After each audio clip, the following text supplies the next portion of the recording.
You can absolutely do what you want. My life changed in the blink of an eye, and it just made me super aware that you just don't know when your tomorrows are not going to come anymore. And if you don't get a tomorrow, was I super happy doing something that I loved? Life's short, do cool shit. That's the motto of my guest joining me this week, and it's something that she truly lives by each and every day. The founder of StokedNZ, Debs Brockelsby, is stoked to be alive and joins me from across the ditch. In life, there's so many people giving you advice, and if they're not further down a path that you want to be on, their advice literally doesn't matter. But a freak bike accident back in 2015 changed her life forever, leaving her severely affected both physically and mentally. She has shown immense courage and resilience to not only get back to her old self, but to build a 7-figure business and brand that, like her, is going from strength to strength. Brain injuries are also different. It's not like a collarbone where it's 6 weeks and you'll be okay again. You literally feel like it's just all in your head and you're making it up.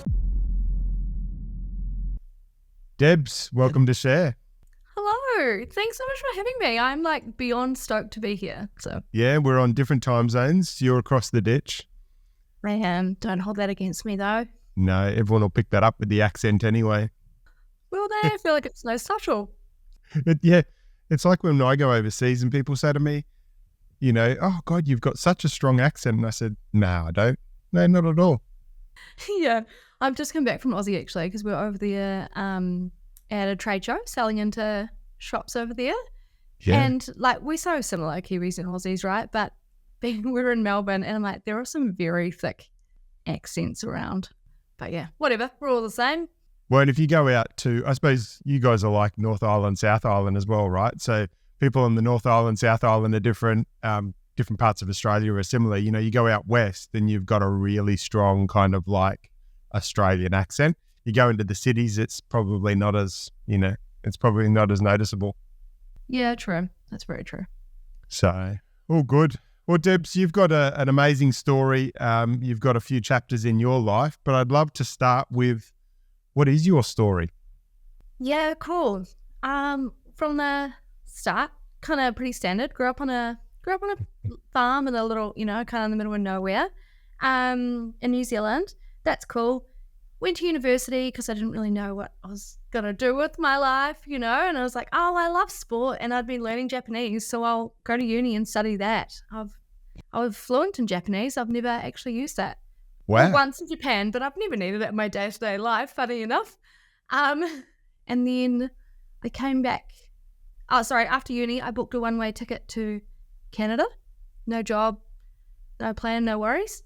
Snowboarded over there snowboarded and then mountain biked for a year. That was cool. And then come back and was like, man, everyone's got a sport degree. How am I going to stand out, you know? And so I started my master's, which then led to an internship with high performance sport at the time in New Zealand. And that was really cool. It was working with the junior world cycling team. So junior New Zealand cycling team, they were preparing for worlds.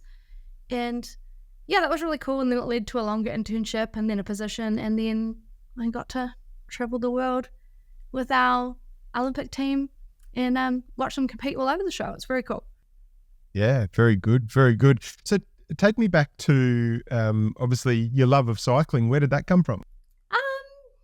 Great question. I don't know. I had a bike growing up, but I wouldn't say I'm a cyclist. I mountain bike and have done since I was at uni. But yeah, so I guess I've always liked bikes, but there's no kind of standout memory. But I love sport and my job was in performance analytics. So it was quite diverse, my role. It was like a lot of spreadsheets and qualification stuff.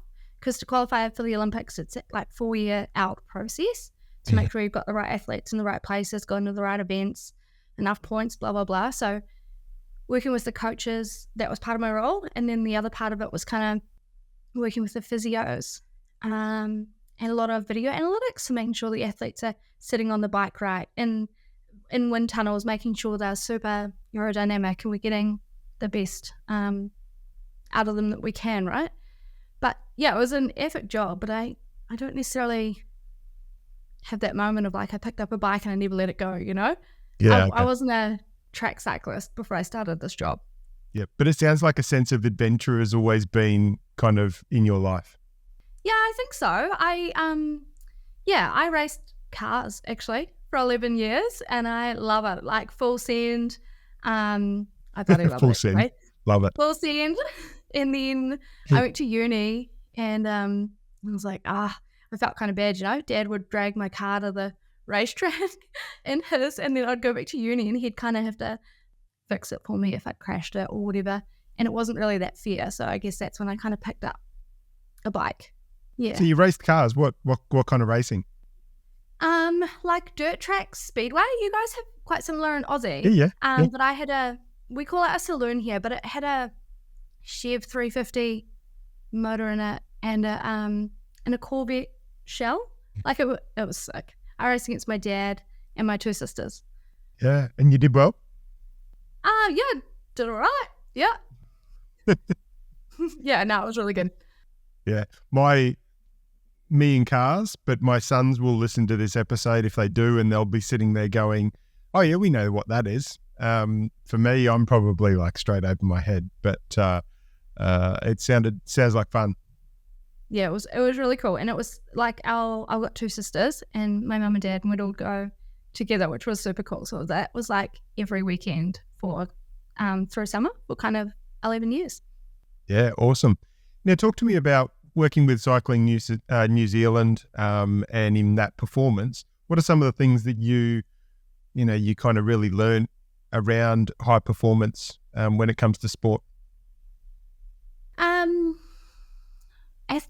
Athletes competing at that level, like we've just had the Olympics, right? So athletes competing at that level are so impressive, and so many of them go on into leadership roles because I think it takes such grit and tenacity to get to that top 1%, right? To even turn up to a start line at the Olympics. So I think that was really cool, and just being surrounded by them. They have such a positive mindset and they really know what they're going after, and the amount they sacrifice to get to where they want to go is pretty wild and pretty inspiring. And I think they're things that I've definitely like taken into my life after that.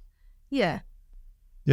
And obviously you worked in, you were talking about like the video footage and really kind of getting the technique down, Pat, and seeing those small incremental changes or those little technique shifts. Obviously you saw a change in performance or a change in time or a change in different things along the way. Yeah, totally. So, and don't want to give too much away because Aussie is like one of our biggest competitors on the track. But no, so I sat in the performance and technique analyst spot, and then we worked with the physiologists and the physios and the coaches, and so it's a real like team effort to get these athletes moving forward and just progressing kind of each year on year. But yeah, a big part of my job was performance tracking. So it's super cool to see like athletes putting the work in, and then that's what you get out, right? And I think that's one of the biggest things that made me want to work for myself was sometimes when you work for other people, what you get in isn't what you always get out. You know what I mean? Because there's salary ceilings and there's other people in the roles and, all that kind of stuff. But that's definitely a lesson I took and why I wanted to go all in on me, because then I've got no one else to blame if it doesn't work, I've got to show up and do the work. And yeah, awesome. Now Debs, obviously in everyone's story, everyone's chapter, there's usually a sliding door moment, and yours was a freak accident. It was Just out riding my bike, something I do all the time. And I just mentioned I race cars, and I rolled my car, and I never had any major impact, like I was always fine. And then I was just riding my mountain bike in my friend's backyard, and I just went off a drop, I don't know, kind of like a meter, but it's pretty standard for what I would do. And I just literally went over my handlebars and kind of landed on my left ear. So I kind of like went over and down on the side, and my ear was caked full of mud, so I had it pretty hard. And I had a helmet on, but my bike came down and hit me in the back of my head. So my brain kind of went both, sideways and then up back, and got a real kind of shake up, and just like standard Kiwi Aussie behavior. I was like, oh, she'll be right. Like I'll be all good. But I wasn't all right. And I went and saw the GP, like the doctor, the next day. And they were kind of like, you'll be right. Go get a massage. Like, how long do you want off work? And I was like, oh, I don't. I actually really like my job. I don't want any time off work if I don't need it. But I wasn't feeling great and a lot of headaches. So I had a few days off. And then Gary, my partner, took me into Cycling New Zealand. And I was just really lucky that the athlete doctor saw me. I'd worked with her a long time and like normally. And she just took one look at me and was like, you are not okay. Like, you need to go and get some help. So she kind of got me in to get an MRI and then see a neurologist. And yeah, the scans came back and there was bruising on my brain. So, and they I don't know, I'm not a neurologist, but they said there could have been a bleed early on, but we kind of didn't catch it in time because I was like, I'll be right, it's just a headache. But that started a really long recovery. I had the worst headaches of my life, and the best way I can describe it is like literally feeling like your head is in a vice and the vice is tightening. I wouldn't wish them on anyone. They were awful. I couldn't cross a road by myself because a part of my head that I hit affected my depth perception. Yep. I was fully reliant on my mum and Gary to kind of do everything for me. And just, I don't know if you've been around many people that have had a brain injury, but have you? I know people that have had strokes, that have, obviously, affected affected neurologically, their way of life, I suppose. Yeah. I guess with a stroke, it can be a bit more obvious, like often the side, like kind of hands down, or there's a change, like you can see. But with a head injury, I looked the same, but I was so not okay. Like I was acting like a 3-year-old, and I had like really big highs and then really big lows, and like literally throwing tantrums. And I think it was like 6 or 7 months in that the occupational therapist said to Gary, like, we've finished with the pen, my eyes following the pen exercise. We've clocked that, 8 months in. It's time for some kids Lego. Like for little kids, where it's like the instructions, put this piece here, put this piece there. And I remember one day my mum had just left and Gary was about to come home, and I was building a little Lego monkey, and Gary came home and I was in floods of tears because I thought Lego, Lego, who's like international, had mucked up the monkey box and I didn't have all the right pieces. But of course, little head injury Debs didn't follow the instructions, and I'd used the wrong piece in the wrong place. And I was just like lashing out, throwing stuff, crying, like out of control. And then Gary was like, it's all good, you've just used the wrong piece of Lego, and he put it in the right place, and it was literally like a switch flicked and I was okay again. And yeah, there's a lot of moments like that through my recovery. So what year did that happen? It happened in September 2015. Yeah, wow. Yeah, I think the two biggest things, one, you can't see it. So I just wish I broke a collarbone or something, because the doctor goes, 6 weeks, you'll be right. Off you go. They always heal.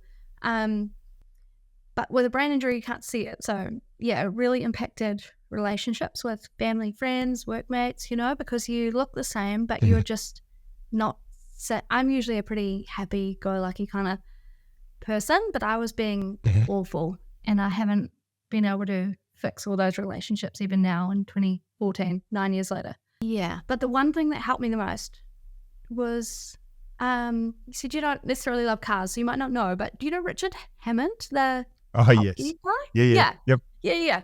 Do you remember seeing that when they built that car it was powered by a jet engine? Yeah. Yep. Like wild. And it crashed. And he should be dead. Like he absolutely should be. And he just kind of got up, walked away. And he, I can't remember exactly. Memory's not great. But it was only a matter of months later that he was back running, and he was like, this is wild. One, I shouldn't be alive. And two, I shouldn't be able to kind of get back on with my life this quickly after. And he had a line in there that just said, I feel so sorry for the people that like fall down the stairs and hit their head, or like stand up and whack it on a door frame or something, and then their life's never the same afterwards. And it just, that and what the neurologist said, it just shows you that brain injuries are also different, right? It's not like a collarbone where 6 weeks and you'll be okay again. And I think that validated a lot for me, because when you've got a head injury, you literally feel like it's just all in your head and you're making it up because you look the same, but you're not the same.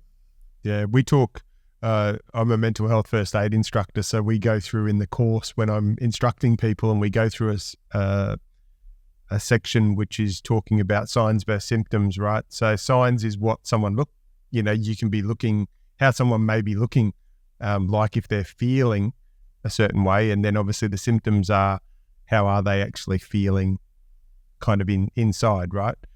So for you, and I know for me going through my mental health struggles as well, is that sometimes on the outside you seem fine, right?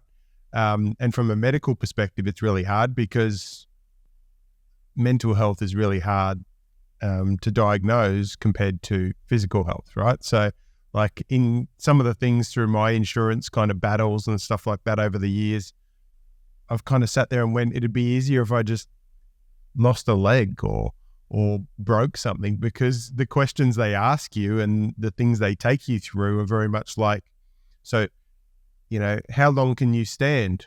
Well, I can stand, or how long can you sit? Well, I can sit, so it's mental health is really hard, but it's about getting people to understand that how someone looks and how someone feels is two totally different things. Yeah, that is such a good point. It's so true. So talk to me, Debs, through that process, when you were, having your tantrums, when you were not being the happy-go-lucky person that you once were, did you actually have an awareness that you were acting like that or not? I had an awareness that like this wasn't me, and I missed me, and I wanted like my old life back, like I was so reliant on people to take me to the beach or take me for a walk, and I'd want to go for a walk, but I actually couldn't walk that far because I'd get a pounding headache. So I was aware that I was different to how I like used to be, I guess, and I definitely felt like I was a real burden on the people looking after me. I had to write like a kind of a journal every day for the neurologist with kind of what you were just saying. How do you feel? What's actually going on? How bad are your headaches? Because when I'd see her each week, I couldn't remember how I'd been through the week, so I just wrote a week journal. And in there one day, I did write, like it would be way easier for my family if I wasn't here. And I didn't mean that as like, I don't want to be here, but it would be way easier for my family if I wasn't here, because this can't be fun for them to deal with, because I know that I'm not myself, but I don't know how to be myself. I'm in so much pain that like my headaches that I wasn't trying to be a burden, but I also didn't know how to be normal again.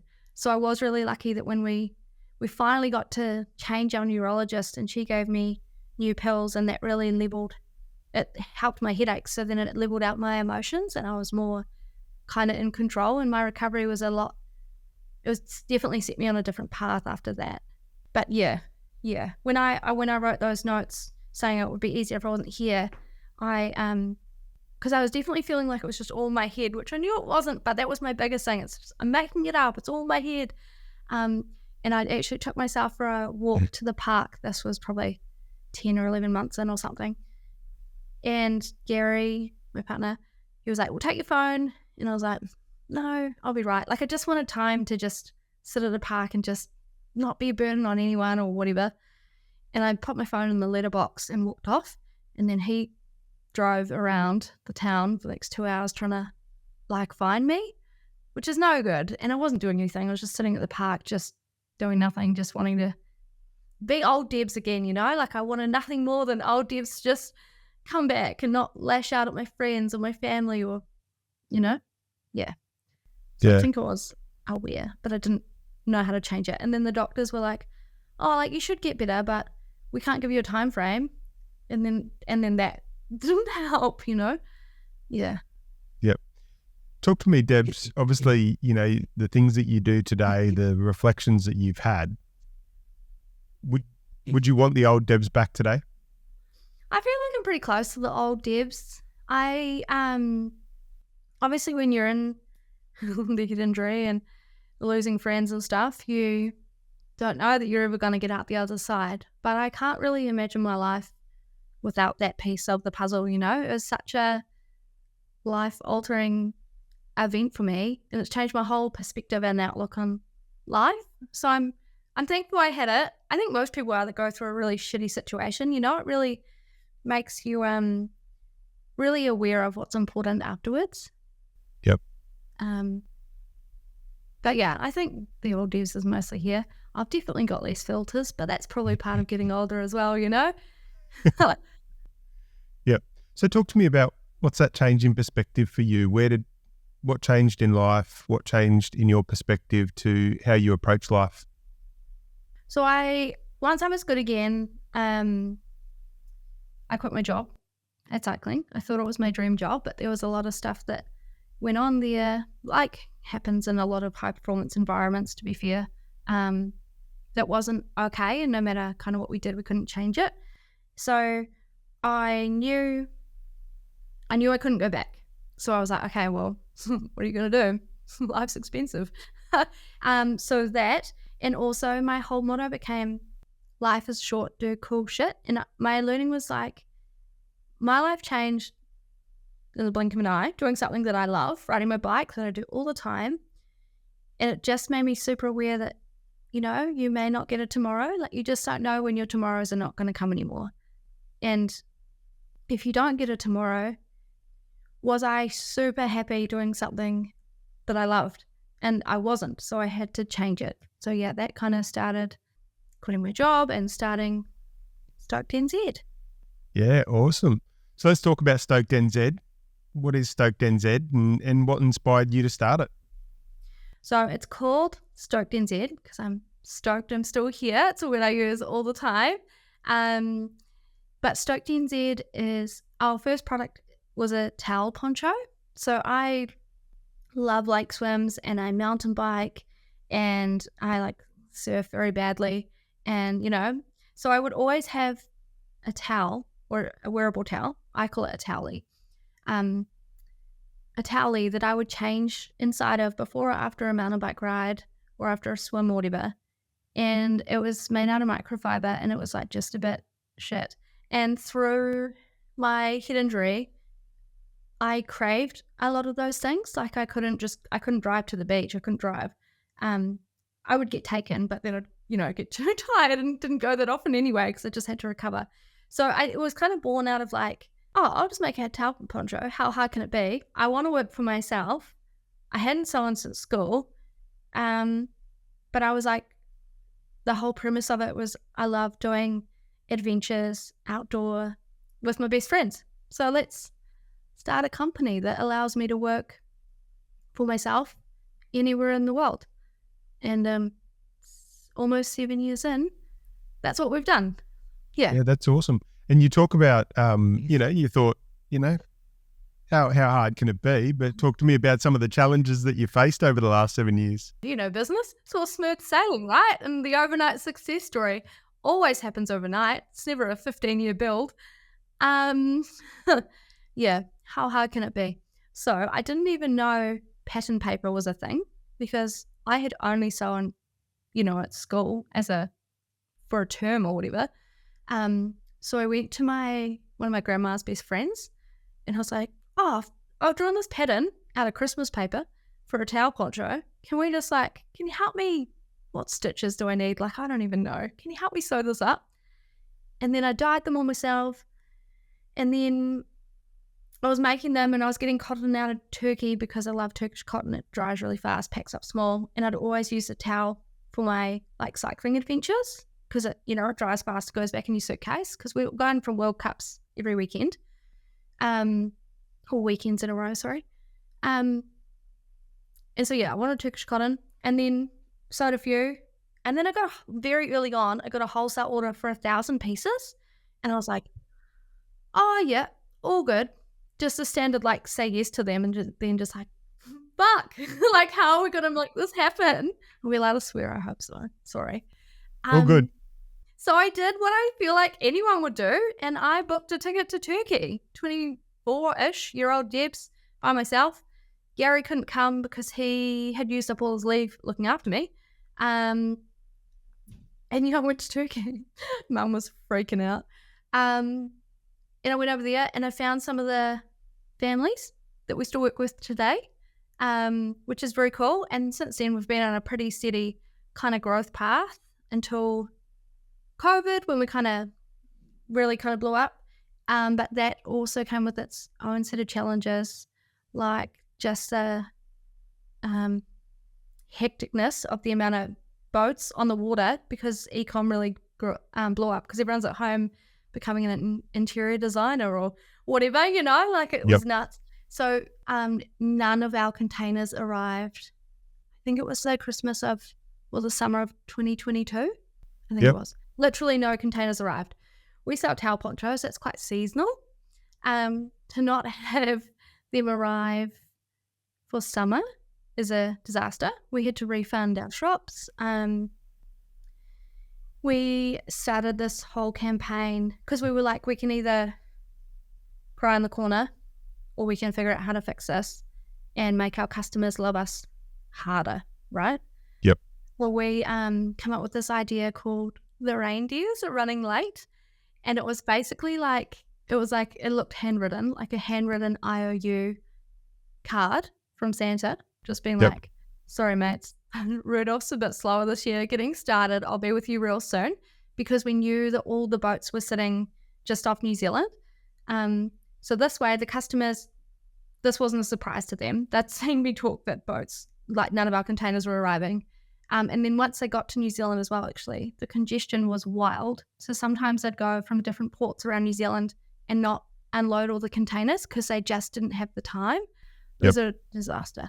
Anyway, so we made the IOUs. We sent them out with some chocolates and a little wet bag that we make to all of our customers.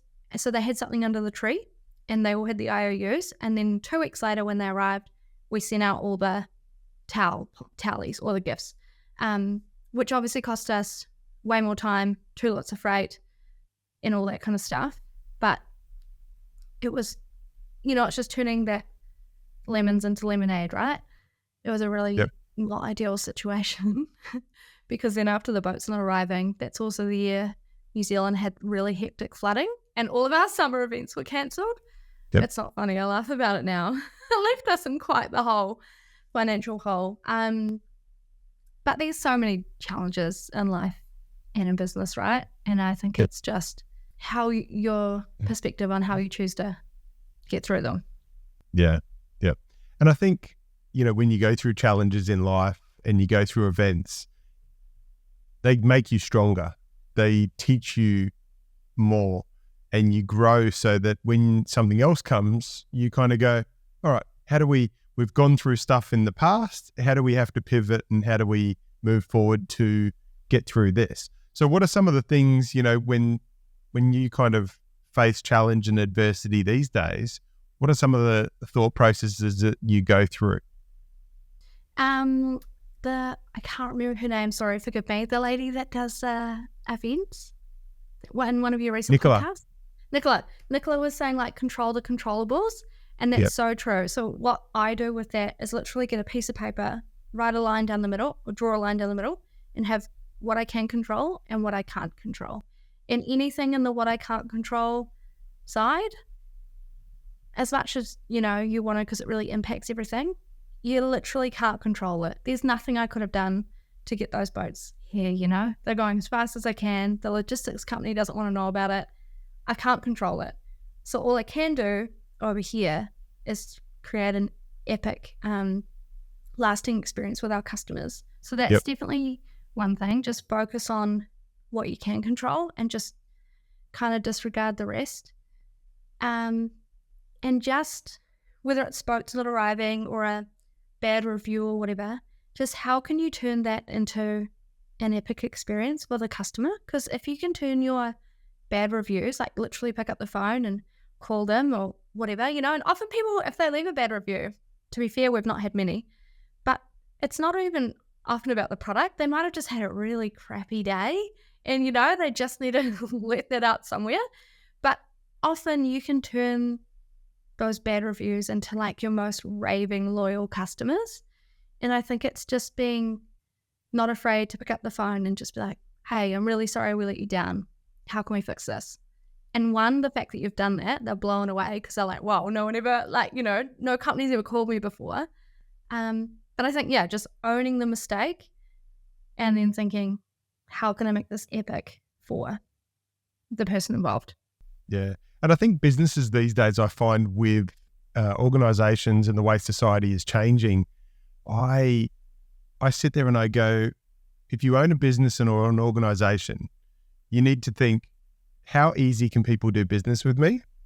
And what is the experience, and would I like the experience if I was, trading with and kind of using that company or organization, right? You've always got to flip it to, if I was in the shoes of the customer or the client, how would they view our business? How easy is it for them to do business with us?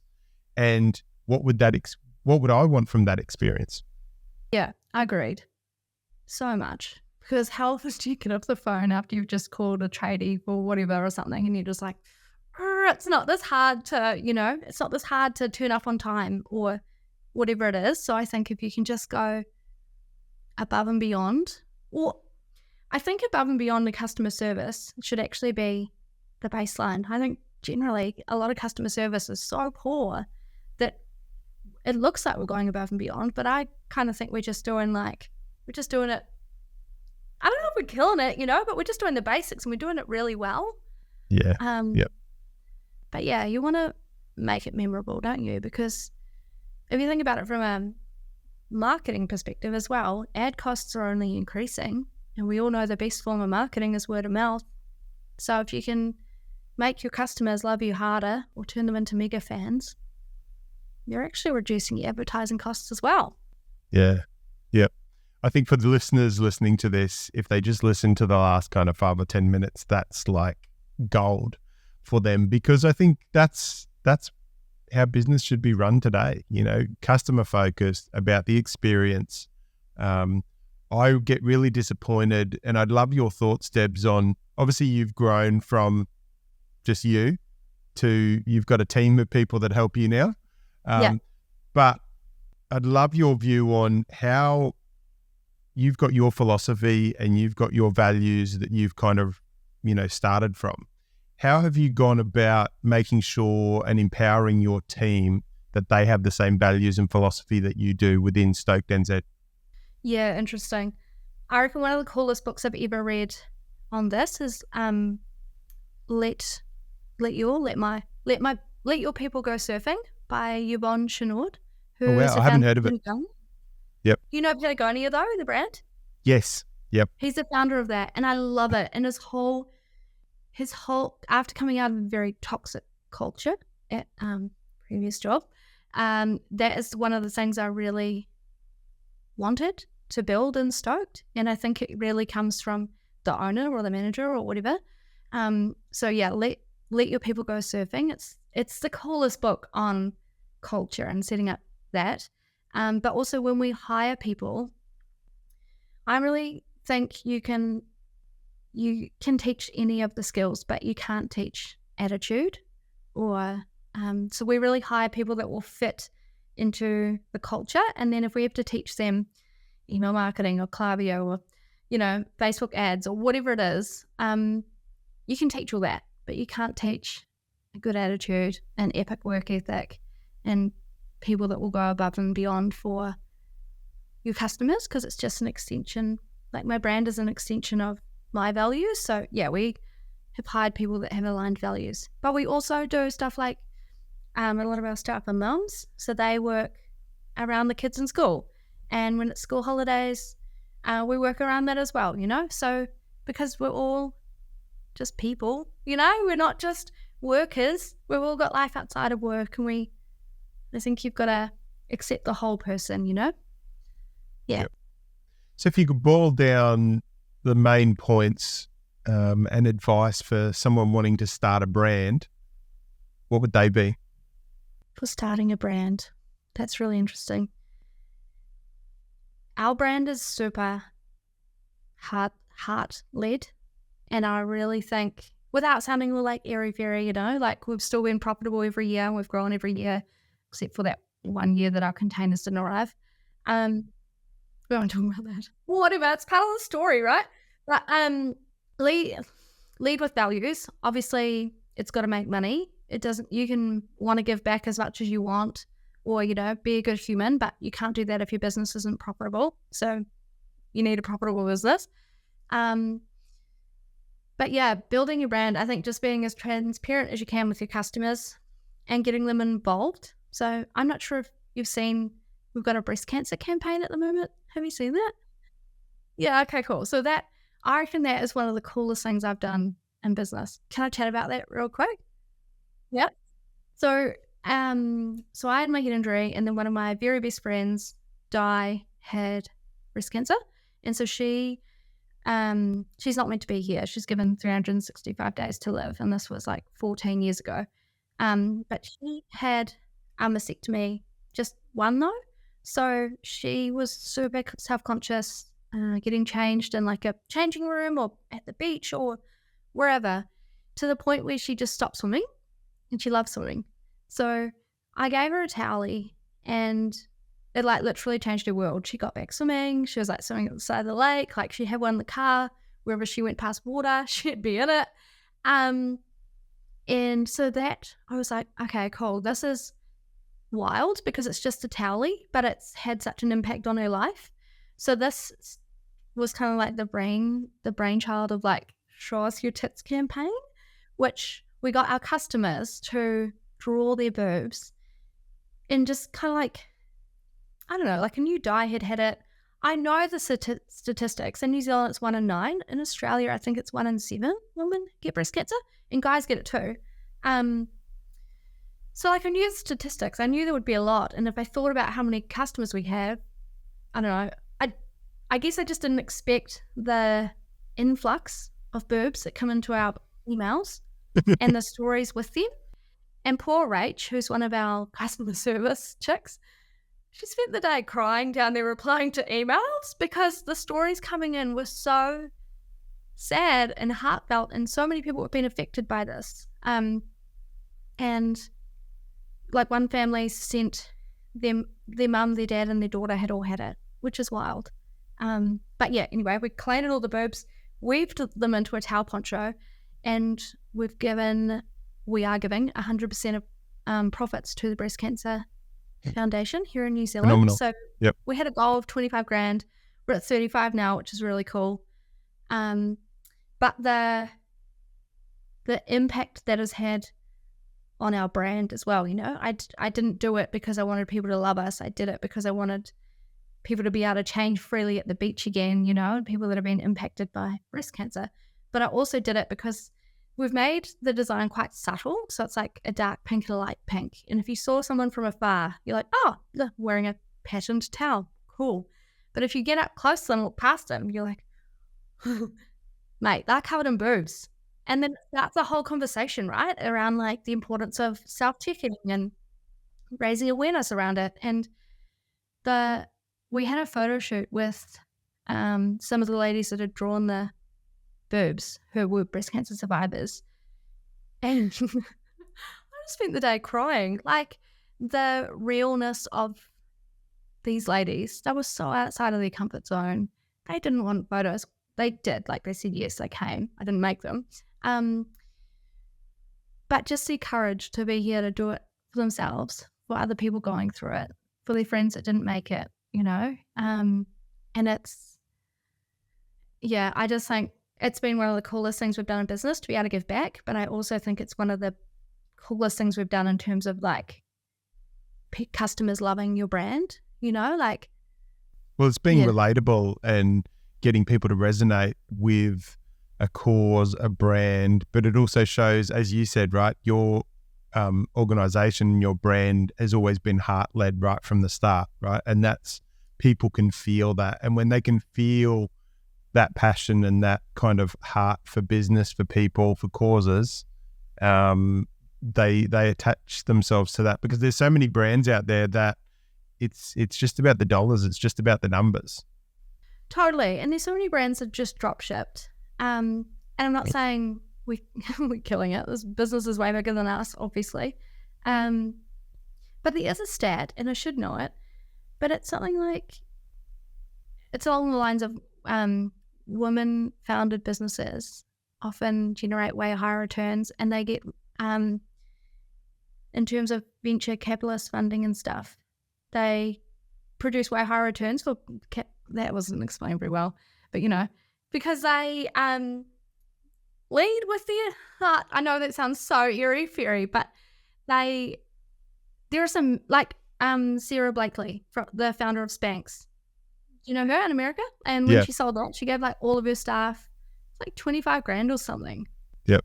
So freaking cool. How many businesses are doing that? Not many. Yeah, that's exactly right. Yeah, it's interesting. It's just interesting, and it, I was having a conversation with my mum last night actually, and we were talking about, we were actually watching the movie One Life with Anthony Hopkins, and I don't know if you've seen that, but it's definitely an amazing movie to watch. I think it was a 2023 movie, and he basically, back in the Holocaust, back in World War II, kind of got kids out of Czechoslovakia, and how hard it was and how he fought. But you'll have to watch the movie. I'm not going to give you or the listeners too much away if they haven't seen it, but it's definitely one that really kind of made me think around the world today. And I said to my mum, can I just say, how many countries at war today are run by female leaders? Yeah, that's interesting, eh? Although not everyone was a fan when we had Jacinda in power here. But she didn't start any wars. She certainly didn't start any wars, and she, I think, rightly so, kept us locked down and kept COVID out of here for quite some time. But that's very profound, isn't it? Like, that's pretty wild. There's a lot of war going on. How many female leaders in history have started wars or started aggression? Oh, I couldn't. I've never thought about that. Yeah. I had that reflection last night, and I went, because for me, I think, and it's interesting because I see a lot of organizations, and you see a lot of organizations globally get in the absolute shit. And who gets them out of it? It's a female leader, and I think it's because of that heart, and it's because of maybe possibly more empathy. But I think the approach is different. And I think, I see even in Australia, we've seen organizations that have just got themselves into the shit. They come in with a female CEO, the female CEO gets them back up and running again, and then a male takes over, and it's like, it amazes me. And I think males and females both have their strengths.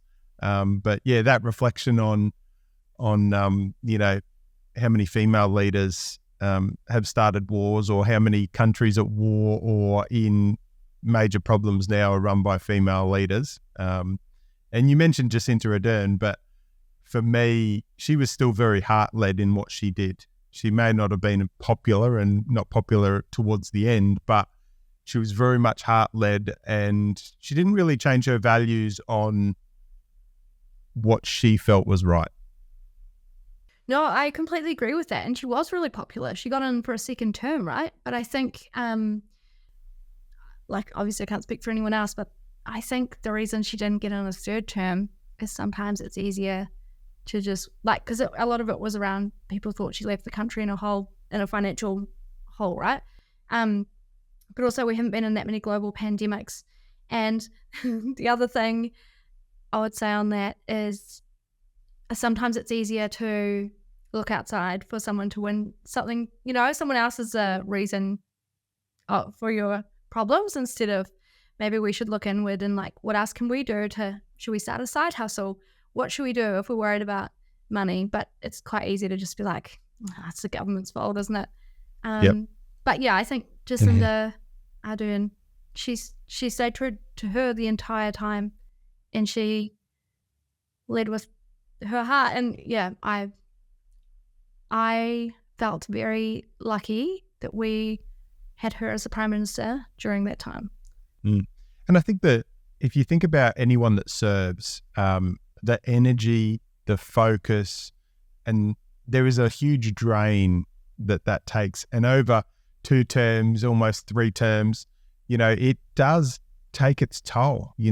Basically the sacrifice that people in leadership positions, and even we talk about, the sacrifice just in running a business takes a huge toll on you to actually serve other people and provide, in your case, a product for other people. Yeah, I agree. It's really interesting. On that point, Debs. Not for me. I couldn't be Prime Minister, like it is. Yeah. It's such a thankless job, isn't it? Yeah, it is. It is. On that point, Debs, I wanted to ask, how do you balance life and business these days?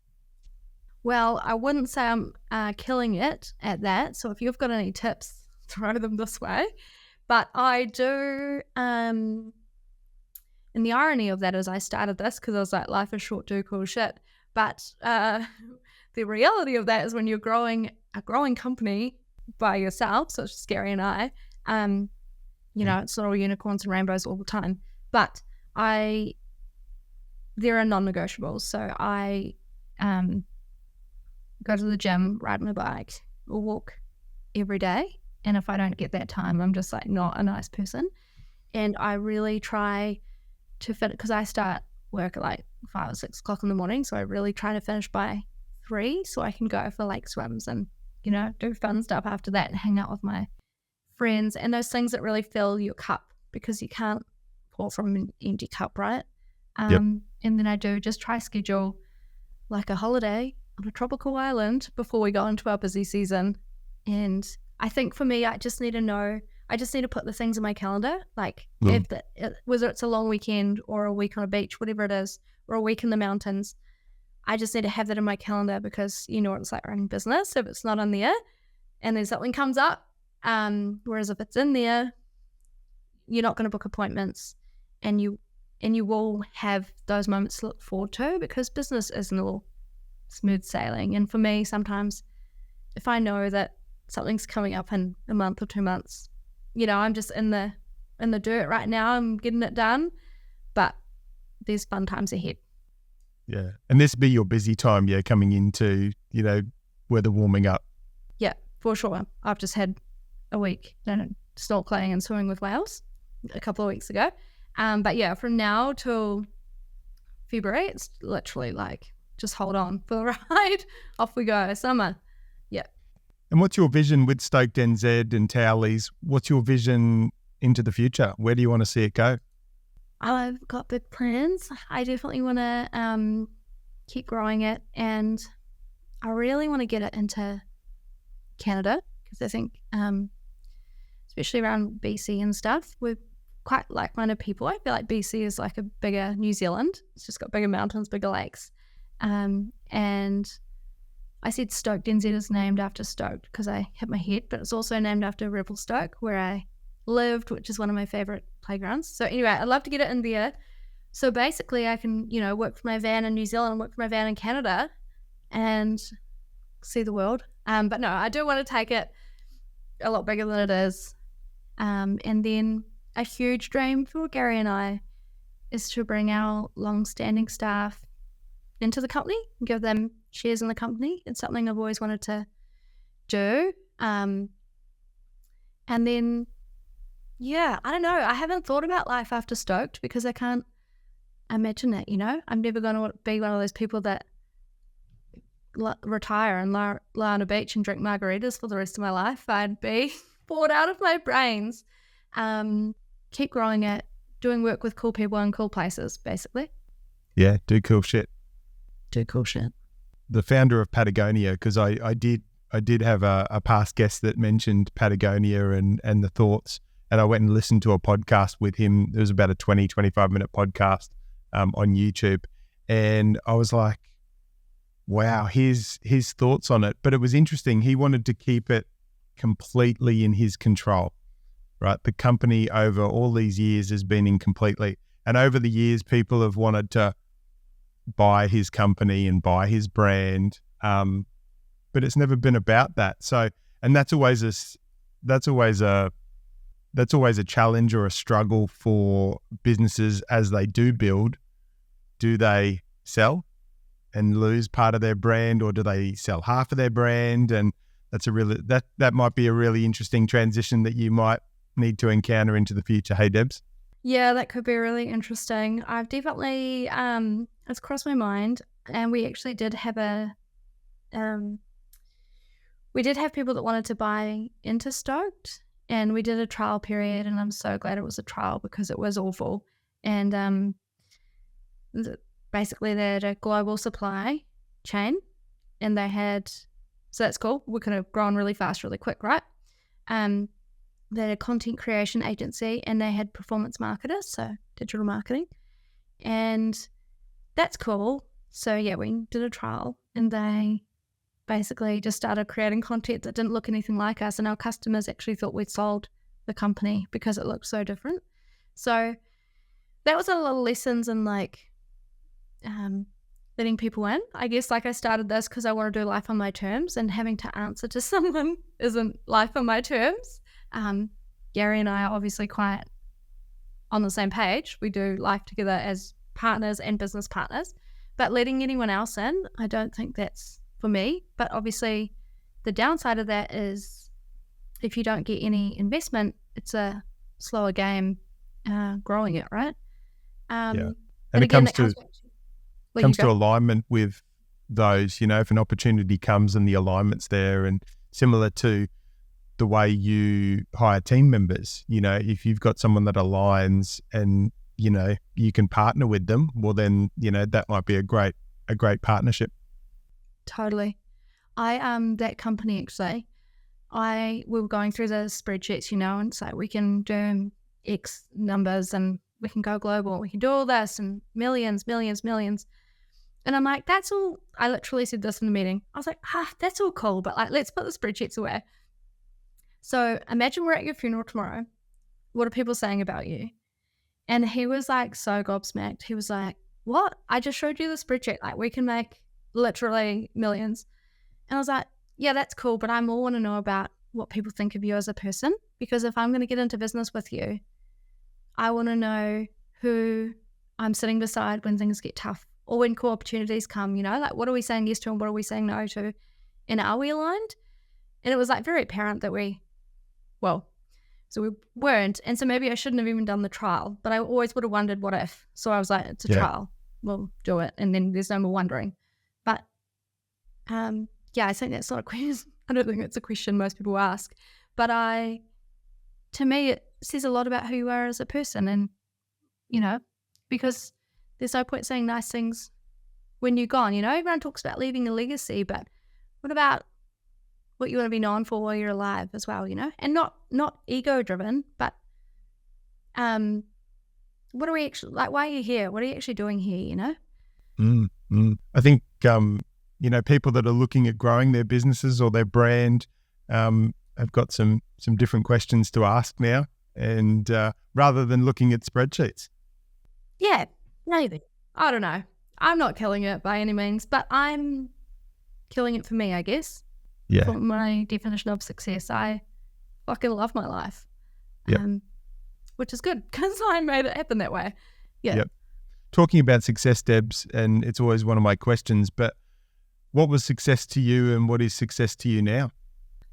Success to me was being the lead performance and technique analyst. I didn't know anyone that did a degree similar to mine that come out and had that lead position at however old I was, in my 20s. But success now is, am I a good partner? Am I a good friend? Am I a good, like, am I there for my people when they need me most? Do I get to ride my bike? Do I get to be in nature? Do I, like, am I happy? Obviously you need finances to be able to do all that. But yeah, success to me is like being able to go to Japan and Canada every year and ride my bike and go to the snow and pay our staff a fair wage, let them work on their terms. Yeah, give back when we can, those kind of things. Yeah, awesome. Materialistic. It's more about the experience. Yeah. And through your life, Debs, who would you say has been your greatest teacher? Oh, I knew you were going to ask this, and I was thinking about it before we got on here. That's really interesting. I think I've had epic teachers in lots of different areas of my life. I don't think there's been one, and I know it's really cliche, and I know some of your other guests have said it too, but I think just what you can learn from bad situations is often the great, like looking for the lessons rather than a failure. One of my friends calls it a flirting, like a failure, but you've learned from it. Yep. And I think that's genius. But yeah, like my buddy Di Foster, the reason we did the breast cancer tallies, I bloody love her and her outlook on life and what she's accomplished in her life. And obviously Gary, so many things. There's not one specific one. Sorry, that wasn't helpful. No, that's good. That's good. And Debs, if you could cast your mind forward and you could meet your 100-year-old self, what would she say to you? Oh, man. She would say, you are enough. You're on the right path for you where you want to be. And she would say, be careful who you listen to, in life and in business, especially in business. There's so many people giving you advice. And if they're not further down a path that you want to be on, their advice literally doesn't matter, And even if it's coming from a good place, or they think it's coming from a good place, I just think be so careful who you take advice from. Like, be so sure on your why and where you're going, and then be careful who you take advice from, because like you can absolutely do what you want, within reason. But yeah. I heard a quote recently that when something like this, it said, don't take constructive criticism from anyone, from someone that has never constructed anything. That's so good. Yeah. There's a similar one about shoelaces, and it's like, don't let someone show you how to tie your shoes. It's like, never worn shoes before or something. Butchered that. But it's along those lines, right? It's like, yep. Be careful who you listen to. Yeah. No, it's a good one. I've asked all the questions today, but do you have a question for me, Deb? What would your 100-year-old self say? My 100-year-old self would say, keep serving, keep making an impact, focusing on, for me, through this podcast or anything I do, whether it's a mental health first aid course, it's about #just one person, right? Just if one person gets one thing from this chat today, implements it into their life, and it improves their life, improves their outlook, improves their perspective. At the end of the day, if all of us just helped one person every day, just imagine the cumulative ripple effect of that throughout the world. Because, you can sit there and you can kind of go, I'm going to help everyone, but you can't do that, right? You help just one person. Everyone can help one person and everyone can make, everyone has the ability to make someone's day every day. I loved that. And I can imagine if we were at your funeral, what people would be saying. That's so freaking cool. I think that too, right? Like we were talking before about that, about being Prime Minister and having it being so draining, right? Because you want to help everyone and you've got all these ideals and you want to do everything all at once, but it's really freaking hard to do that. But if you can make a impact on one person every day, like you literally are changing the world. Yep. Well, and I think with your product and your focus as well is that everyone that gets a towellie, are using it for a particular reason, whether it's in adventure, whether it's at the beach, whatever it is, you're making that impact. And then obviously, with your Show Us Your Tits campaign, that's making even more of an impact, and not just an impact to people feeling heard and people feeling seen and people feeling valued, but also you're also, giving 100% of the profits through. So there's an impact to whether it's research or equipment or making a difference to those that, may not have even been diagnosed yet. Yeah, so true. I hope with the wider Stoked, I hope we're inspiring people to get out and go to the things they always think, they'll do next year or whatever. And actually, one of the coolest examples of that, I was at a caravan show in Brisbane last year, and this lady came by with her daughter and bought a tally. She came by herself and bought a tally for her and her daughter. She went home that night, had a spa, they used the tallies, and she was reading our wrapper that goes around every towel poncho. Yep. And it says like, "Hey, I'm Debs, I hit my head and realized life is short. Do cool shit. If you didn't get it tomorrow, be happy today," And she came back the next day and she was like, "Your wrapper prompted a conversation with my husband, and we've decided to take our daughter out of school for a term, and we're going to go see part of Australia. We've always wanted to do it. We thought we'd wait till she's older. We'd always thought there'll be time later, because we all think there's infinite time, but there's not." And so they did. And she came back the next day and she told me that. And I bawled my eyes out. We had a hug. She bought some more tallies, and they did it. They went cruising in the caravan, and it's so blooming cool. I've always been really hung up on, I was this performance analyst and now I just sell towels, but I don't. Stoked encourages people to go do cool shit. Yep. That's so awesome.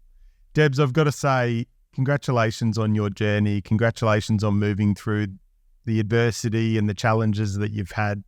And I just can't wait to see where StokedNZ and your journey kind of takes you from here and where the path leads you. But for those that want to connect with StokedNZ, that want to connect with you personally, that want to reach out to one of the coolest chicks in NZ, how do they connect with you?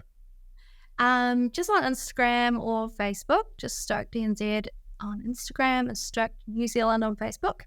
And, if you want to talk to me personally, either of those, or when I remember, I hang out on LinkedIn also. Okay, perfect. Also, we'll drop all those in the show reel notes as well for listeners.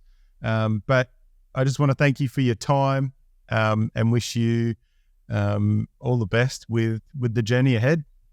Thank you so much. And we'll have to get a tally over to you ASAP so you can take it on your adventures. Perfect. Well, look, I'm at my beach house right now. So, tallies are awesome. Yeah, so let's make it happen. Sounds good. Catch ya. See ya.